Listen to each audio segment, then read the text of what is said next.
जय जय श्री राधे। हरे कृष्ण। भगवत स्वरूप सभी साधुओं को मेरा प्रणाम।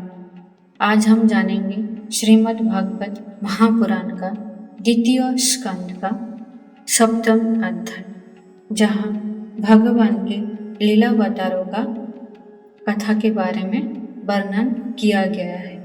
वीडियो शुरू करने से पहले आप सभी से अनुरोध है, अगर आपने मेरा चैनल सब्सक्राइब नहीं किया तो सब्सक्राइब कर लीजिए और बेल आइकॉन को प्रेस कर दीजिए ताकि मेरा हर वीडियो आप तक पहुंच जाए। तो शुरू करते हैं श्रीमद् भागवत महापुराण का द्वितीय स्कंद का सप्तम अध्याय।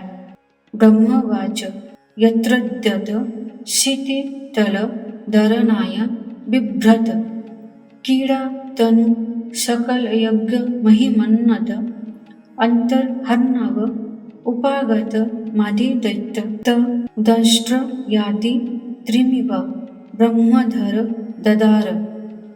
ब्रह्मा जी कहते हैं, अनंत भगवान ने प्रलय के जल में डूबी हुई पृथ्वी का उद्धार करने के लिए समस्त यज्ञमय बराह शरीर ग्रहण किया था।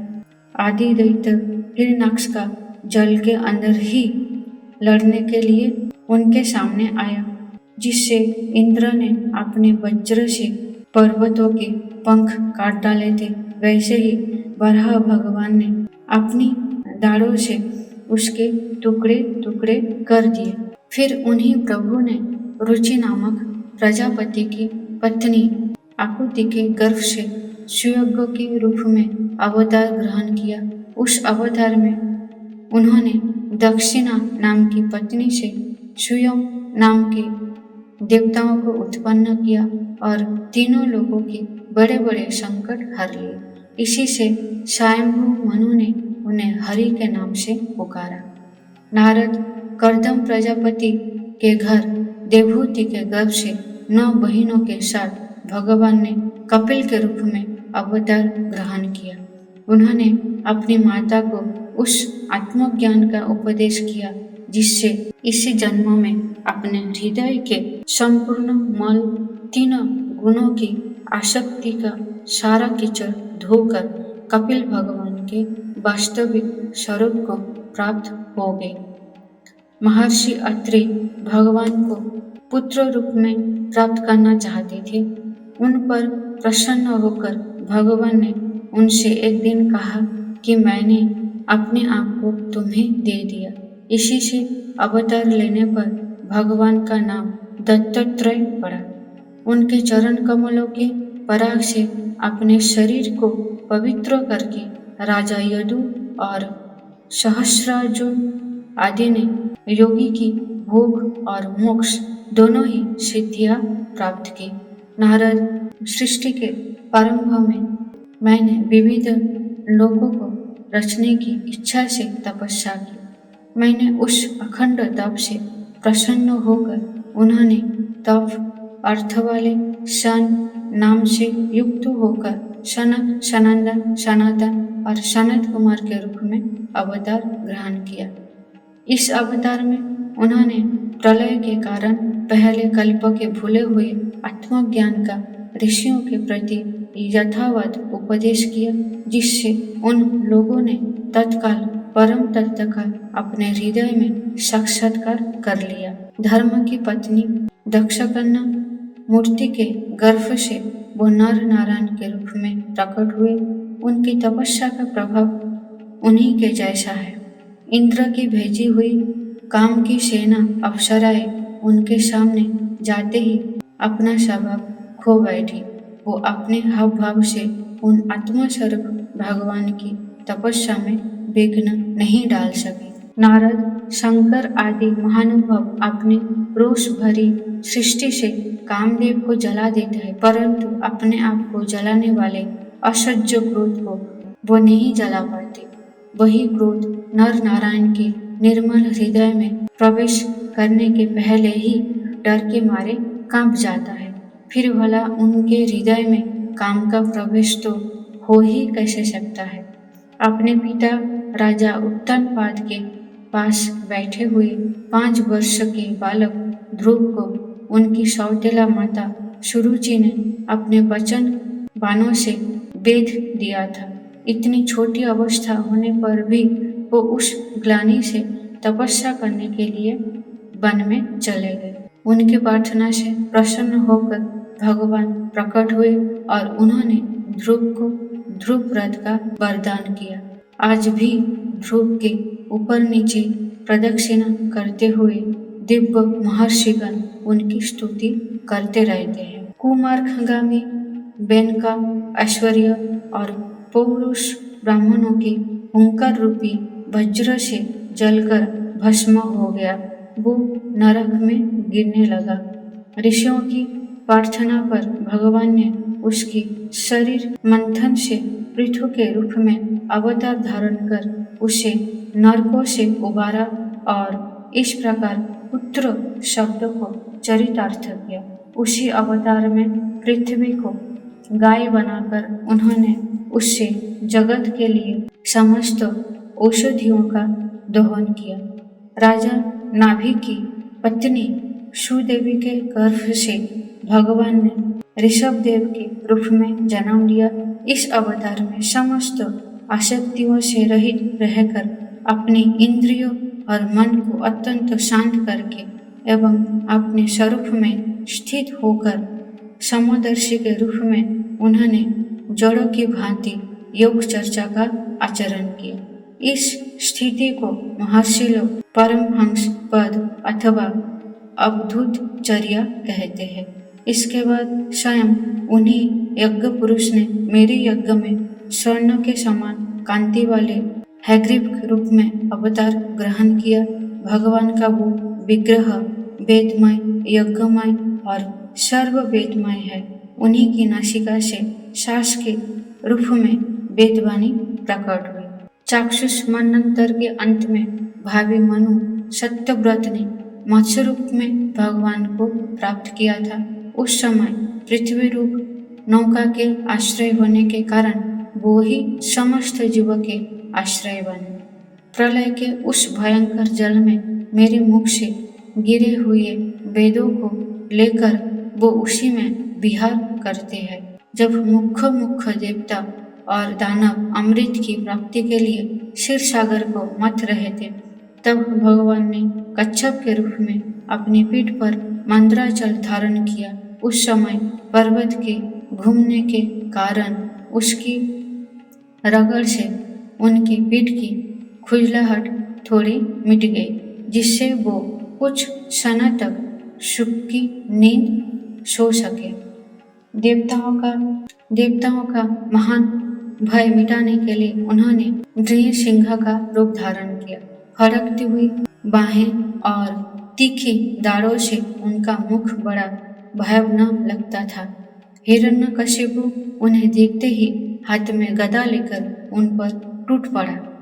इस पर भगवान नृसिंह ने दूर से ही उसे पकड़कर अपने जांघों पर डाल दिया और उसके छटपटाते रहने पर भी अपने नखों से उसका पेट फाड़ डाला। बड़े भारी सरोवर में महाबली ग्रह ने गजेंद्र का पैर पकड़ लिया। जब बहुत थक कर वो घबरा गया, तब उसने अपनी सूंड में कमल लेकर भगवान को पुकारा, हे आदि पुरुष, हे समस्त लोगों के स्वामी, हे श्रवण मात्र से कल्याण करने वाली। उसकी पुकार सुनकर अनंत शक्ति भगवान चक्रपाणी गरुड़ की पीठ पर चढ़कर वहां आए और अपने चक्र से उन्होंने ग्रह का मस्तक उखाड़ डाला। इस प्रकार कृपा पर वश भगवान ने अपने शरणागत गजेंद्र की सूंड पकड़कर उस विपत्ति से उसका उद्धार किया। भगवान वामन अदिति के पुत्रों में सबसे छोटे थे, परंतु गुणों की दृष्टि से वो सबसे बड़े थे, क्योंकि यज्ञ पुरुष भगवान ने इस अवतार में बलि के संकल्प छोड़ते ही संपूर्ण लोगों को अपने चरणों से ही नाप लिया था। वामन बनकर उन्होंने 3 पग पृथ्वी के बहाने बलि से सारा पृथ्वी ले तो ली, परंतु इससे ये बात सिद्ध कर दी कि सन्मार्ग पर चलने वाले पुरुषों को याचना के सिवा और किसी उपाय से समर्थ पुरुष भी अपने स्थान से नहीं हटा सकते, ऐश्वर्य से च्युत नहीं कर सकते। दैत्यराज बलि ने अपने सिर पर स्वयं वामन भगवान का चरणामृत धारण किया था। ऐसी स्थिति में उन्हें जो देवताओं के राजा इंद्र की पदवी मिली, इसमें कोई बलि का पुरुषार्थ नहीं था। अपने गुरु शुक्राचार्य के मना करने पर भी वो अपने प्रतिज्ञा के विपरीत कुछ भी करने का तैयार नहीं हुए, और तो क्या भगवान का तीसरा पग पूरा करने के लिए उनके चरणों में सिर रखकर उन्होंने अपने आप को भी समर्पित कर दिया। नारद, तुम्हारे अत्यंत प्रेम भाव से परम प्रसन्न होकर हंस के रूप में भगवान ने तुम्हें योग, ज्ञान और आत्म तत्व को प्रकाशित करने वाले भागवत धर्म का उपदेश किया। वो केवल भगवान के शरणागत भक्तों को भी सुगमता से प्राप्त होता है। वो ही भगवान स्वयंभू आदि मनंतरों में मनु के रूप में अवतार लेकर मनु वंश की रक्षा करते हुए दसों दिशाओं में अपने सुदर्शन चक्र के समान तेज से बेरोक टोक निष्कंटक राज्य करते हैं। तीनों लोगों के ऊपर सत्यलोक तक उनकी चरित्र की कमनीय कीर्ति फैल जाती है, और उसी रूप में वो समय समय पर पृथ्वी के भारभूत दुष्ट राजाओं का दमन भी करते रहते हैं। सनाम धन्य भगवान धन्वंतरी अपने नाम से ही बड़े बड़े रोगियों के रोग तत्काल नष्ट कर देते हैं। उन्होंने अमृत पिलाकर देवताओं को अमर कर दिया और दैत्यों के द्वारा हरण किए हुए उनके यज्ञ भाग उन्हें फिर से दिला दिए। उन्होंने ही अवतार लेकर संसार में आयुर्वेद का प्रवर्तन किया। जब संसार में ब्राह्मण द्रोही आर्य मर्यादा का उल्लंघन करने वाले नारकीय क्षत्रिय अपने नाश के लिए ही दैववश बढ़ जाते हैं और पृथ्वी के कांटे बन जाते हैं, तब भगवान महापराक्रमी परशुराम के रूप में अवतीर्ण होकर अपने तीखी धार वाले फर्श से 21 बार उनका संहार करते हैं। मायावती भगवान हम पर अनुग्रह करने के लिए अपनी कलाओं भरत, शत्रुघ्न और लक्ष्मण के साथ श्री राम के रूप से अवतीर्ण होते हैं। इस अवतार में अपने पिता की आज्ञा का पालन करने के लिए अपनी पत्नी और भाई के साथ वो वन में निवास करते हैं। उसी समय उनसे विरोध करके रावण उनके हाथों मरता है।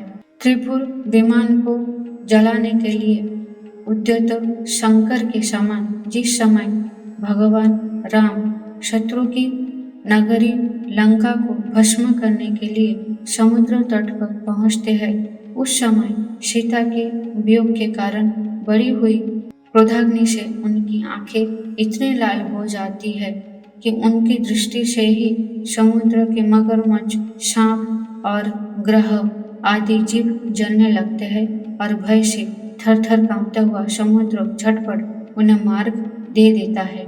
जब रावण की कठोर छाती से टकराकर इंद्र के वाहन ऐरावत के दांत चूर चूर होकर चारों ओर फैल गए थे, जिससे दिशाएं सफेद हो गई थी, तब दिग्विजयी रावण घमंड से फूलकर हंसने लगा था।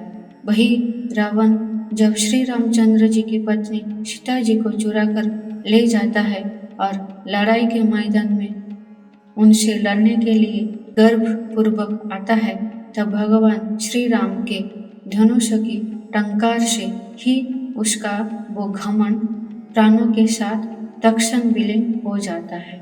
जिस समय झुंड के झुंड दैत्य पृथ्वी को रौंद डालेंगे, उस समय उसका भार उतारने के लिए भगवान अपने सफेद और काले केश से बलराम और श्री कृष्ण के रूप में कलावतार ग्रहण करेंगे। वो अपनी महिमा को प्रकट करने वाले इतने अद्भुत चरित्र करेंगे कि संसार के मनुष्य उनकी लीलाओं का रहस्य बिल्कुल नहीं समझ सकेंगे।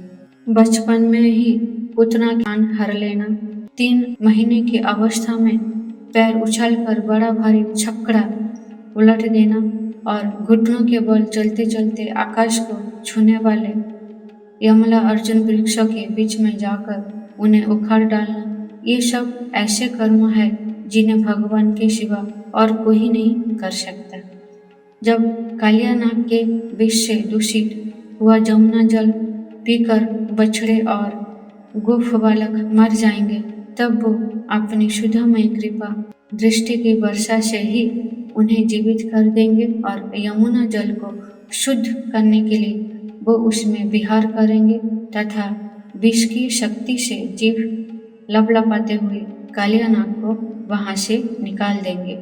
उसी दिन रात को जब सब लोग वहां जमुना तट पर सो जाएंगे और दावाग्नि से आसपास का मूंज का वन चारों ओर से जलने लगेगा, तब बलराम जी के साथ वो प्राण संकट में पड़े हुए ब्रजवासियों को उनकी आंखें बंद कराकर उस अग्नि से बचा लेंगे। उनकी ये लीला भी अलौकिक ही होगी। उनकी शक्ति वास्तव में अचिंत्य है। उनकी माता उन्हें बांधने के लिए जो जो रस्सी लाएंगी वही उनके उदर में पूरा नहीं पड़ेगा, 2 अंगुल छोटा ही रह जाएगी तथा जम्भाई लेते समय श्री कृष्ण के मुख में 14 भुवन देखकर पहले तो वो यशोदा भयभीत हो जाएंगी, परंतु फिर वो संभल जाएगी। वो नंद बाबा को अजगर के भय से और वरुण के पास से छुड़ाएंगे।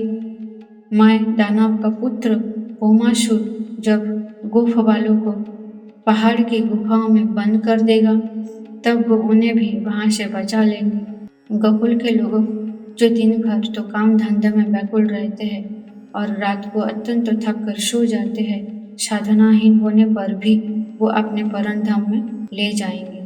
निष्पाप नारद जब श्री कृष्ण की सलाह से गोप लोग इंद्र का यज्ञ बंद कर देंगे, तब इंद्र ब्रजभूमि का नाश करने के लिए चारों ओर से मूसलधार वर्षा करने लगेंगे। उससे उनका तथा उनके पशुओं की रक्षा करने के लिए भगवान कृपा परवश हो 7 वर्ष की अवस्था में ही 7 दिनों तक गोवर्धन पर्वत को एक ही हाथ से छत्र पुष्प की तरह खेल खेल में ही धारण किए रहेंगे। वृंदावन में विहार करते हुए रास करने की इच्छा से वो रात के समय जब चंद्रमा की उज्जवल चांदनी चारों ओर छिटक रही होगी, अपनी बांसुरी पर मधुर संगीत का लंबी तान चढ़ेंगे। उससे प्रेम विवश होकर आई हुई गोपियों को जब कुबेर का सेवक शंखचूड़ हरण करेगा, तब वो उसका सिर उतार लेंगे और भी बहुत से प्रलंबासुर, धेनुकासुर, बकासुर, केसी, अरिष्टासुर आदि दैत्य, चाणूर आदि पहलवान, कुबलेपीड़ हाथी, चाणूराती पहलवान, कंस, कालियावन, भौमासुर, मिथ्या वासुदेव, साल्व, द्विविध बानर, बलवल, दंतवक्र, राजा नग्नजित के 7 बेल, सम्रासुर, विदुरथ और रुक्मी आदि तथा काम्बोज, मत्स्य, कुरु, कैकेय और श्रींजय आदि देशों के राजा लोग एवं जो भी योद्धा धनुष धारण करके युद्ध के मैदान में सामने आएंगे, वो सब बलराम, भीमसेन और अर्जुन आदि नामों की आड़ में स्वयं भगवान के द्वारा मारे जाकर उन्हीं के धाम में चले जाएंगे। समय के फेर से लोगों की समझ कम हो जाती है, आयु भी कम होने लगती है। उस समय जब भगवान देखते हैं कि अब ये लोग मेरे तत्व की बतलाने वाली वेदवाणी को समझने में असमर्थ होते जा रहे हैं, तब प्रत्येक कल्प में सत्यवती के गर्भ से वैश के रूप में प्रकट होकर वो वेद रूपी वृक्ष का विभिन्न शाखाओं के रूप में विभाजन कर देते हैं। देवताओं के शत्रु दैत्य लोग भी वेद मार्ग का सहारा लेकर मैदानों के बने हुए अदृश्य वेग वाले नगर में रहकर लोगों का सत्यानाश करने लगेंगे। तब भगवान लोगों की बुद्धि में मोह और अत्यंत लोभ उत्पन्न करने वाला वेश धारण करके बुद्ध के रूप में बहुत से उपधर्मों का उपदेश करेंगे। कलयुग के अंत में जब सत्पुरुषों के घर भी भगवान की कथा होने में बाधा पड़ने लगेगी, ब्राह्मण, क्षत्रिय तथा वैश्य पाखंडी और शूद्र राजा हो जाएंगे। यहाँ तक कि कहीं भी स्वाहा, स्वधा और बष्टकार की ध्वनि देवता पितरों के यज्ञ साधों की बात तक नहीं सुनाई पड़ेगी। तब कलयुग का शासन करने के लिए भगवान कल की अवतार ग्रहण करेंगे।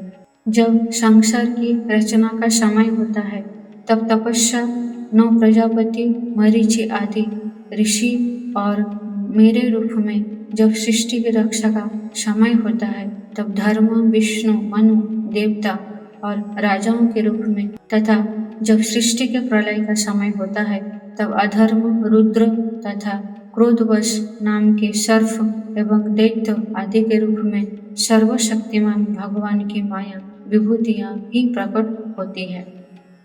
अपनी प्रतिभा के बल से पृथ्वी के एक एक धूलिकण को गिन चुकने पर भी जगत में ऐसा कौन पुरुष है जो भगवान की शक्तियों की गणना कर सके।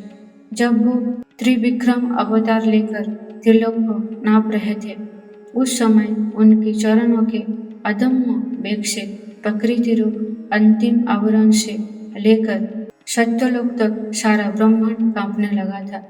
तब उन्होंने ही अपना शक्ति से उसे स्थिर किया था। समस्त सृष्टि की रचना और संहार करने वाली माया उनकी एक शक्ति है। ऐसी ऐसी अनंत शक्तियों के आश्रय उनके स्वरूप को ना मैं जानता हूँ और ना वो तुम्हारे बड़े भाई सनकादि ही जानते हैं, फिर दूसरों का तो कहना ही क्या है। आदिदेव भगवान शेष सहस्र मुख से उनके गुणों का गायन करते आ रहे हैं, परंतु वो अब भी उसके अंत की कल्पना नहीं कर सके।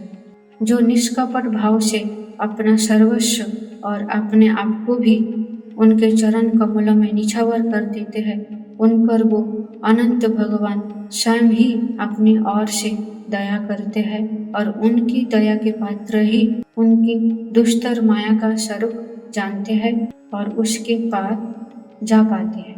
वास्तव में ऐसे पुरुष ही कुत्ते और सियारों के कलेबारूप अपने और पुत्रादि के शरीर में ये मैं हूँ और ये मेरा है ऐसा भाव नहीं करते। प्यारे नारद, परम पुरुष की उस योग माया को मैं जानता हूँ तथा तुम लोग भगवान शंकर, दैत्यकुल, भूषण प्रहलाद, शतरूपा, मनु, मनुपुत्र, प्रियव्रत आदि प्राचीन बही, ऋभु और ध्रुव भी जानते हैं।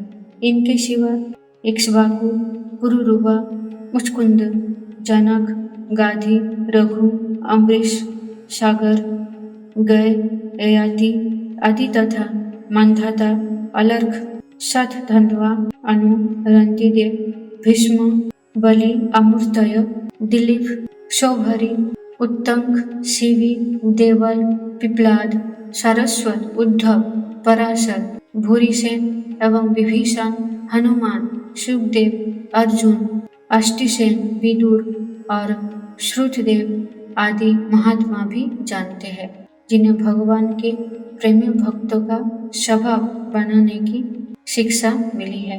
वो स्त्री, शूद्र, खून, भील और पाप के कारण पशु पक्षी आदि योनियों में रहने वाले भी भगवान की माया का रहस्य जान जाते हैं और इस संसार सागर से सदा के लिए पार हो जाते हैं। फिर जो लोग वैदिक सदाचार का पालन करते हैं, उनके संबंध में तो कहना ही क्या है। परमात्मा का वास्तविक स्वरूप एक रस, शांत, अभय एवं केवल ज्ञान स्वरूप है। ना उसमें माया का मल है और ना तो उसके द्वारा रची हुई विषमताएं ही है। वो सत और असत दोनों से परे है। किसी भी वैदिक अलौकिक शब्द की वहां तक पहुंच नहीं है। अनेक प्रकार के साधनों से संपन्न होने वाले कर्म का फल भी वहाँ तक नहीं पहुँच सकता, और तो क्या स्वयं माया भी उसके सामने नहीं जा पाती, लजाकर भाग खड़ी हो जाती है। परम पुरुष भगवान का वही परम पद है। महात्मा लोग उसी का शोक रहित अनंत आनंद स्वरूप ब्रह्म के रूप में साक्षात्कार करते हैं। स्वयंशील पुरुष उसी में अपने मन को समाहित करके स्थित हो जाते हैं। जैसे इंद्र स्वयं मेघ रूप से विद्यमान होने के कारण जल के लिए कुआं खोदने की कुदाल नहीं रखते, वैसे ही वो भेद दूर करने वाले ज्ञान साधनों को भी छोड़ देते हैं। समस्त कर्म के फल भी भगवान ही देते हैं, क्योंकि मनुष्य अपने स्वभाव के अनुसार शुभ कर्म करता है। वो सब उन्हीं की प्रेरणा से होता है। इस शरीर में रहने वाले पंचभूतों के अलग अलग हो जाने पर जब ये शरीर नष्ट हो जाता है, तब भी इसमें रहने वाला अजन्मा पुरुष आकाश के समान नष्ट नहीं होता। बेटा नारद, संकल्प से विश्व की रचना करने वाले आश्चर्य संपन्न श्री हरि का मैंने तुम्हारे सामने संक्षेप से वर्णन किया। जो कुछ कार्य कारण अथवा भाव अभाव है, वो सब भगवान से भिन्न नहीं है। फिर भी भगवान तो इससे पृथक भी है ही। भगवान ने मुझे जो उपदेश किया था वो यही भागवत है। इसमें भगवान की विभूतियों का संक्षिप्त वर्णन है। तुम इसका विस्तार करो। जिस प्रकार सबके आश्रय और सर्वस्वरूप भगवान श्री हरि में लोगों की प्रेममय भक्ति हो, ऐसा निश्चय करके इसका वर्णन करो।